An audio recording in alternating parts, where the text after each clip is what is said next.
are some exciting scenes from today's episode of Liberty's Kids. Cornwallis has surrendered. The war is over. It is not over! Cornwallis is not England! I shall quit my throne before I shall break apart this British Empire which I love. I shall never surrender to those American rebels. We hold these truths to be self-evident, that all men are created equal. Those words are about freedom.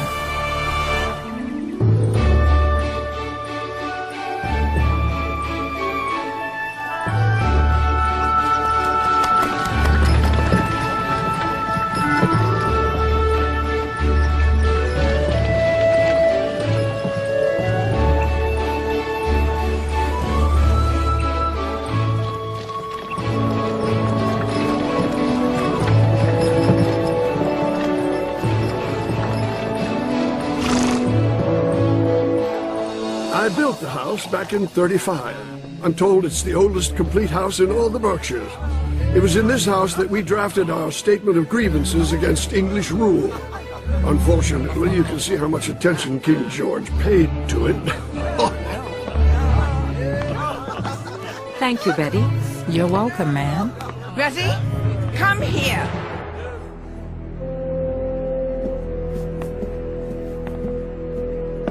What is the meaning of this? What, madam?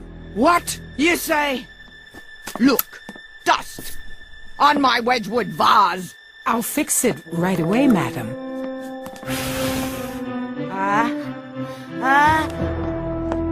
Bless you, missus.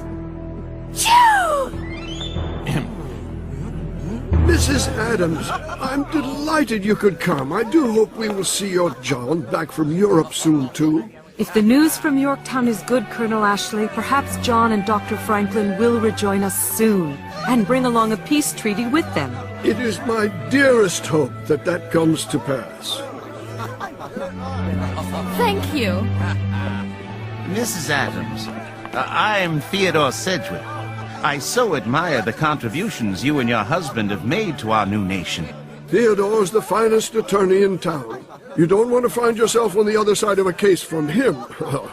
Come, friends, let us begin our meeting with the Declaration of Independence. Good idea. Hear, hear. Wonderful. When, in the course of human events, it becomes necessary for one people to dissolve the political bonds which have connected them with another, and to assume among the powers of the earth the separate and equal station to which the laws of nature and of nature's God entitled them, a decent respect to the opinions of mankind requires that they should declare the causes which impel them to the separation. Hi, honey. Did you come to help? That large man from Natek's drinking his 9th cup of punch. Lizzie, quiet. Well, what's more important? Us running out of punch and me getting in trouble, or some old words the master's saying? Old words? Do you know what those old words are about? I don't, Betty, but I have a feeling you're about to tell me. Little sister, those words are about freedom. You and me have been slaves since we were born. What do we know about freedom? Nothing, Lizzie. Nothing at all. We hold these truths to be self-evident, that all men are created equal, that they are endowed by their Creator with certain inalienable rights, that among these are life, liberty, and the pursuit of happiness. But if someone offered me 1 minute's freedom and told me I had to die at the end of that minute, I'd take it. Just to stand 1 minute on God's earth, a free woman.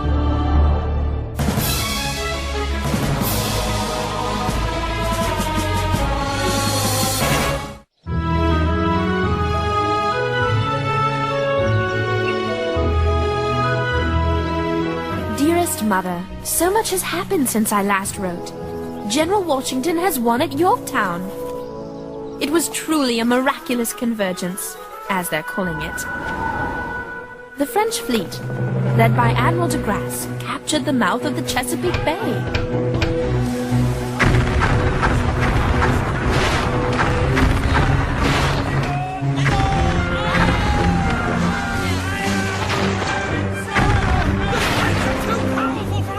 is trapped General Cornwallis.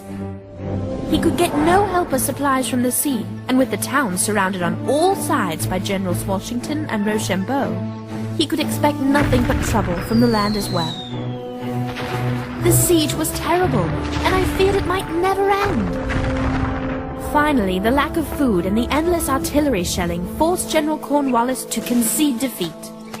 Over 7,000 British soldiers surrendered their weapons.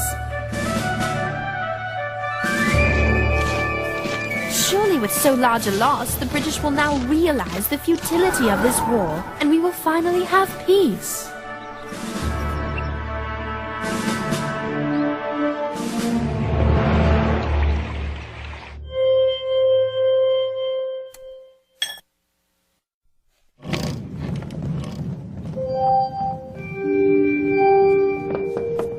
Entree. Dr. Franklin, wonderful news! Victory at Yorktown! Cornwallis has surrendered. The war is over. This is indeed wonderful news, mon ami. But is the war really over? That, I think, will be up to King George to decide. It is not over! What of our other generals, Cornwallis is not England! What of Clinton and his 6,000 men? What of our fleet? We are the largest naval force on the ocean, sir, and I'll thank you to remember that. We have defeated these colonists time and again, and we shall do so now. This changes nothing, and I shall write as much to the Secretary of State for America myself, directly. Away with you! I have business to attend to. Dear sir, there will be no peace without honor.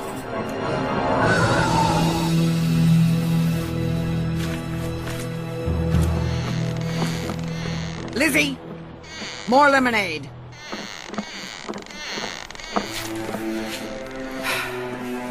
I'll get it, madam. I told Lizzie to do it. Lizzie?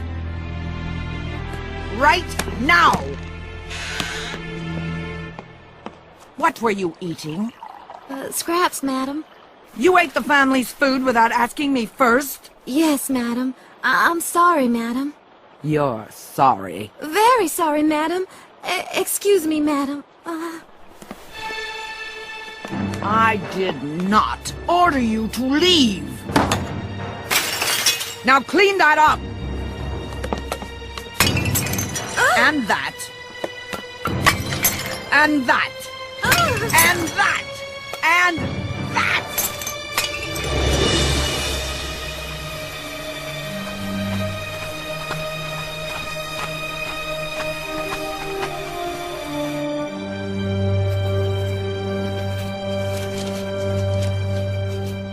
This is fascinating, Mr. Sedgwick. I think I should like to practice law myself someday. With all respect, Sarah, there are no women lawyers. With all respect, Mr. Sedgwick, perhaps I shall be the first. Perhaps you shall indeed. Excuse me.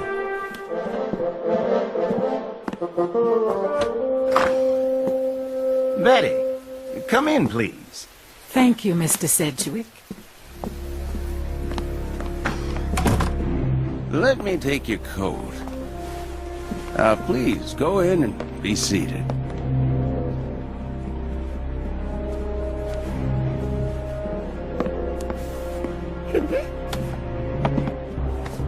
Now, Betty, what can I do for you? Sir, I would like you to help me win my freedom for me and my little girl. Excuse me? I don't want to be a slave. And I don't want my girl to grow up as I did, knowing nothing but slavery. Thank you kindly. You're very welcome. Betty, are you asking me to sue Colonel John Ashley, the most important man in this town, for your freedom? Yes, sir. I fear for my child's well-being. You can't let the child be in harm's way, Mr. Sedgwick. But it's more than that, sir. I heard that paper read that all men are born equal and that every man has a right to freedom. I am not a dumb critter. Won't the law give me my freedom?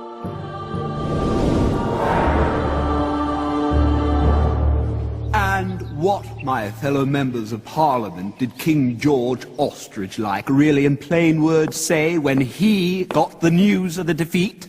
He said, "Our losses in America have been most horrible. The taxes the British people are paying for this war are outrageously high. But even now that Lord Cornwallis has surrendered at Yorktown, and our hopes of victory in America have utterly disappeared, I forbid anyone from thinking of peace. My insane rage for revenge lives on, and only the total enslavement of my American subjects will lay it to rest. Gentlemen, what the King speaks is madness, and you, Lord North, must tell him so."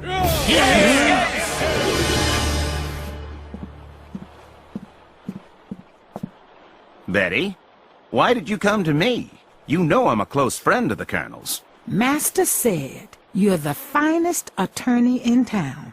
And you were there in Master's study a few years back, writing those other words about freedom everybody was saying. You mean back in '73? When we discussed a Bill of Rights and a Constitution for Massachusetts?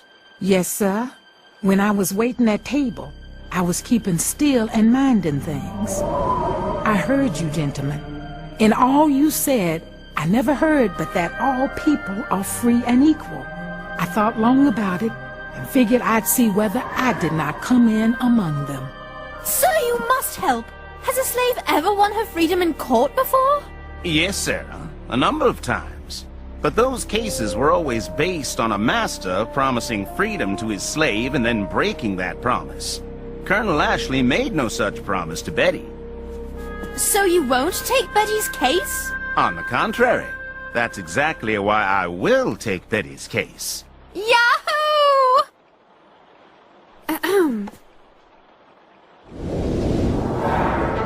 I do not care what that vile Mr. Charles Fox says in Parliament. I do not care what anyone says in Parliament.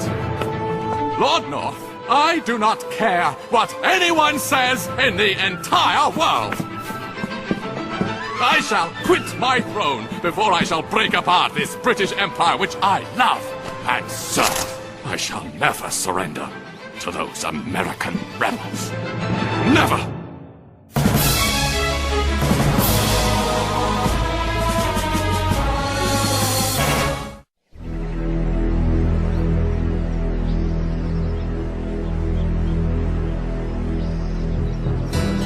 This is a great opportunity for us. Let's hope they free the poor woman. Can Mum Bett win, Mrs. Adams? She has fine lawyers in Mr. Sedgwick and Mr. Tapping-Reeve. And she has right on her side. Yes, Sarah. We shall see whether those two weapons are strong enough to carry the day. Is that the jury? It is. But all the jurors are men, and they're all white. How will Mum Bett get a fair trial? Give them some credit, Sarah. Perhaps they'll understand we are all the same race. The human race. Judge, on behalf of Colonel Ashley, who has served his state and country so well in so many ways, we ask that this case be dismissed immediately. What? Will they do that? And that Bett be returned to her lawful residence, the home of Colonel Ashley. Order! On what grounds, sir? Judge, the custom of our nation considers slavery to be right and correct.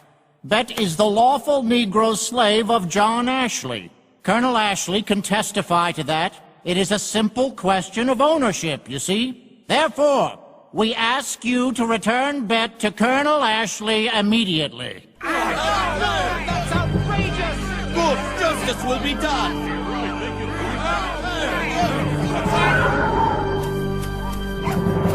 Your Highness!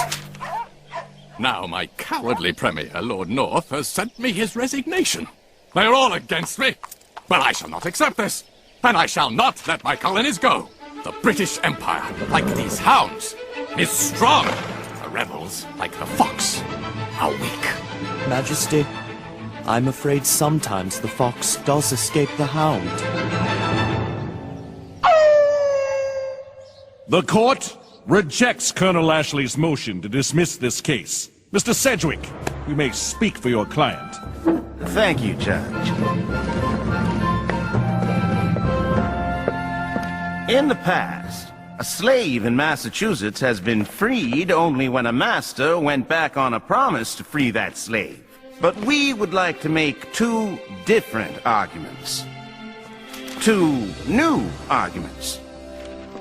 First, no Massachusetts law has ever established slavery as legal. I defy Colonel Ashley to show me one that does. Second, even more importantly, even if such a law did exist, it would be canceled out by our state's new constitution. As my client has so wisely pointed out to me, our Massachusetts Constitution states, all men are born free and equal, and have certain natural, essential, and unalienable rights, among which may be reckoned the right of enjoying their liberties. Gentlemen, Betty cannot be the lawful slave of Colonel John Ashley for a very simple reason. Slavery is unlawful.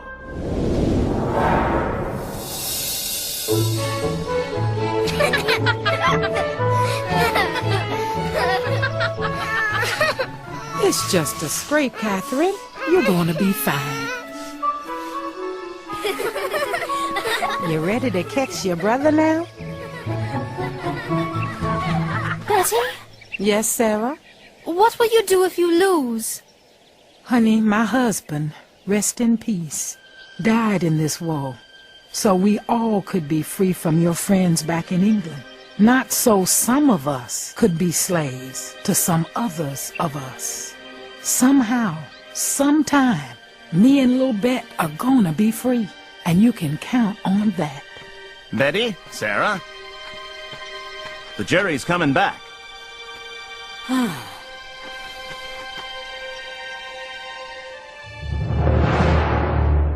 Gentlemen, have you reached a decision? We have, Judge.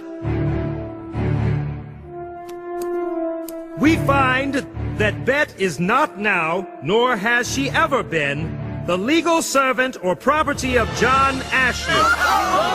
We award 30 shillings in damages to Bett and order John Ashley to pay her for all her service since she was 21 years old.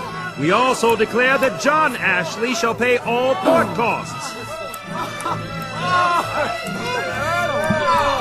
Congratulations to us all. This is a great day. Isn't it wonderful? All our people shall be free. You got him, Catherine. Good going. Friends, friends, to courage, to freedom, to Mum Bett. To Mum Bett! Hooray! Hooray! I've given myself a new name, a free name. From this moment on, I'm Elizabeth Freeman. Elizabeth Freeman! Hooray! Betty, I'm hoping you'll come back and work for me. For salary, of course. We sure could use you back. Thank you, mister. But I'm gonna stay here with the Sedgwicks. They've done nothing but treat me right. And with 10 children, and Mrs. Sedgwick ill, somebody's gotta do the cooking. I'll leave you to it then. Goodbye, Betty. Girls, it sure feels good to call that man Mister instead of Master. You're free, baby. Just like I always promised. You're free.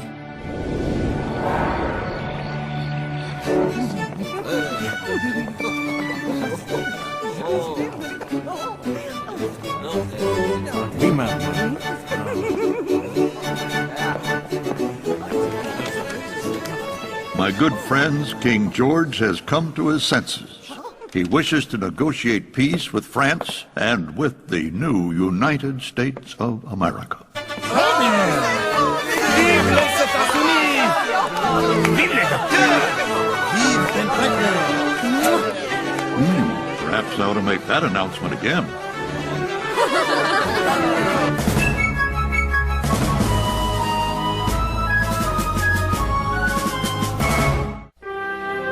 And Mother, there's more good news. Another slave by the name of Cork Walker sued for his freedom in the Supreme Court of Massachusetts. And also won. The decision will surely lead to slavery being outlawed in Massachusetts. Listen to what the Chief Justice said. Slavery took its origin from European nations and the British government. But a different idea has taken place here in America. Everyone is born free and equal. Everyone is entitled to liberty and to have it guarded. Slavery is, in my judgment, as effectively abolished as it can be. Thank you, Mr. Ashley. Mother, these long overdue decisions for liberty give me new hope for my new country. Our new country. I hope and trust that the horror of slavery will soon be abolished in the rest of our 13 states. Forever. For Mother, if one American is not free, none of us are.